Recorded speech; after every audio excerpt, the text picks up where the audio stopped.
साहजिकच सांगायचं म्हटलं तर आपल्या कोल्हापूरमध्ये जर बघायला गेला तर फुटबॉल म्हणजेच कोल्हापूर आहे.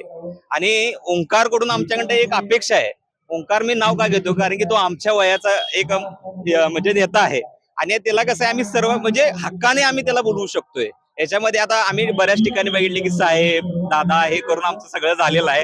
त्यामुळे कसं आहे आता युवक उतरलेले आहेत आणि युवकच आमच्या म्हणजे खेळाचा म्हणा किंवा इतर समजा ग्राउंड असू दे, विरुंगळा केंद्र असू दे किंवा आणखीन ग्राउंडच्या समस्या किंवा खेळाबद्दल समस्या असू दे, हे सगळे जे आहेत ते माझ्यासारखे जे वय आहेत तेच समजू शकतात. त्यामुळे त्यांच्याकडून आम्हाला भरपूर अपेक्षा आहे. नाही नाही नाही, ओंकारचा संपर्क हा पहिल्यापासून आहे.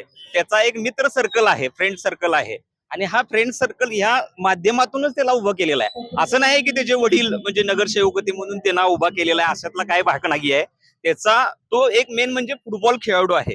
आणि ऍक्च्युली हा फुटबॉल खेळाडू कुठल्याही संघाचा असू दे तो हा प्रसिद्ध असतोच. बरोबर आहे. आणि त्याच्यामुळे कसं आहे माहितीये काय, आम्ही त्या मित्र सर्कल असल्यामुळे आम्हीच त्याला ठरवलेलं आहे की बाबा तू जर उभारलास तर आपल्या फुटबॉलचं किंवा कोल्हापूरचं या माध्यमातून युवकांचं काहीतरी होऊ शकतं. यावेळी तुम्ही बघू शकताय मागच्या वेळी 10-0 होतं. यावेळी तुम्हाला आमच्या 81 ते 81 सीटा नक्की येणार.